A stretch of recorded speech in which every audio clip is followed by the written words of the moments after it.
बेटा ये 4 क्वेश्चन है, बहुत सिंपल सिंपल ऑब्जेक्टिव में आ सकते हैं, कहीं भी आ सकते हैं। पहला क्वेश्चन दिया गया पी एक्स इक्वल टू दिया गया है आपका 5x² माइनस 3x प्लस का 7। ठीक है, P1 निकालना तो x इक्वल टू 1 रख दो।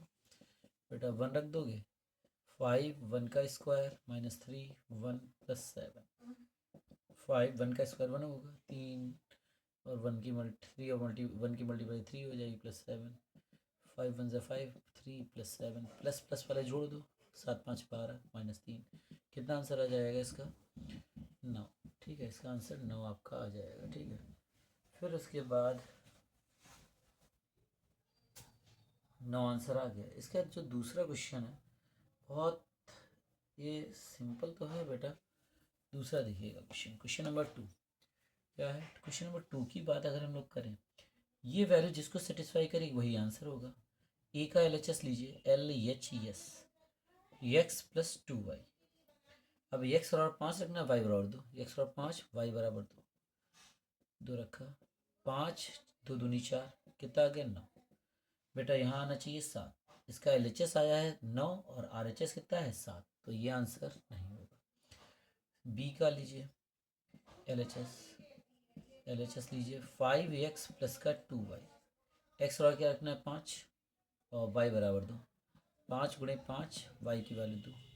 ये भी क्या हो गया बेटा 25 प्लस 4, ये कितना हो जाएगा 29।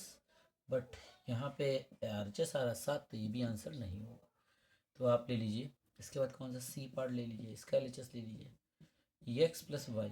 एक्स की वैल्यू क्या लेनी 5 और वाई की वैल्यू 2, 5 प्लस 2 7 और इसका भी 7। ये देखिए LHS इक्वल टू RHS आ गया, तो इसका मतलब आंसर कौन सा होगा बेटा, आंसर आपका सी पार्ट हो जाएगा। क्लियर, ये ऑब्जेक्टिव में आएगा। ठीक है, उसके बाद क्वेश्चन नंबर ये भी इसमें जो ये आपका दे दिए 2x प्लस 0y प्लस 11, ये इसका LHS है। इसमें आप रख के देखिए, x की जगह ये, y की जगह ये, 0 आना चाहिए। RHS क्या है 0 आना चाहिए, या तो ये रखो या तो ये रखो, सभी रख के देखो जिससे आंसर आ जाए वही इसका हल होगा। ठीक है, तो एक सबसे पहले ए पार्ट के लिए, ए पार्ट में क्या है x की जगह -11/2 और y की जगह 0 रखो।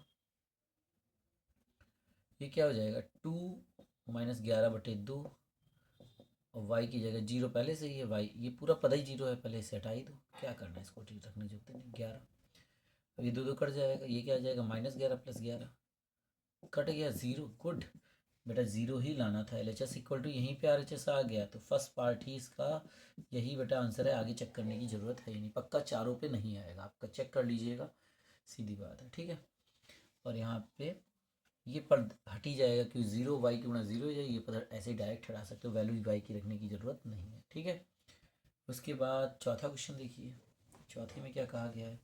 चौथे में बेटा बोला गया है गोले का व्यास दे दिया, व्यास 18 दे दिया। व्यास होता है क्या 2r, 18, r की वैल्यू क्या आ जाएगी 9, r की वैल्यू 9 आ गई। आपको आयतन चाहिए, आयतन बेटा गोले का आयतन 4/3 पाई r क्यूब। ठीक है, 4/3 बेटा पाई, r की वैल्यू 9 का क्यूब। ठीक है, 4/3 पाई 9 गुणे 9 गुणे 9, 3 से काट दो, 3 तियाँ, ये हो गया 4 9 36 और 9 ने तियाँ 27। इनकी गुणा इससे हो गई, इनकी गुणा इससे हो गई और पाई।